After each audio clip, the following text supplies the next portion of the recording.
In this video, I'm going to show you how to make a poll on Telegram.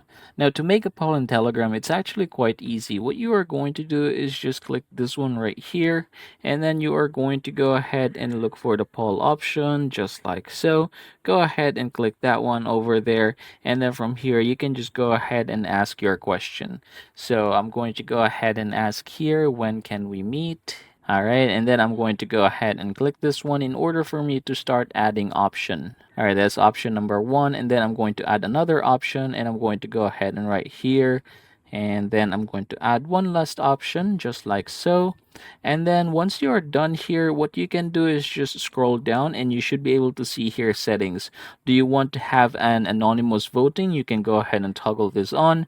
Do you want to have multiple answers? You can toggle this on or off. And then if you want to have a quiz mode, you can definitely do that as well. Now from here, you can go ahead and tap the create button and you should be able to see here your poll. So go ahead and choose your answer just like so. And congratulations everybody, that is how you are going to make a poll on Telegram.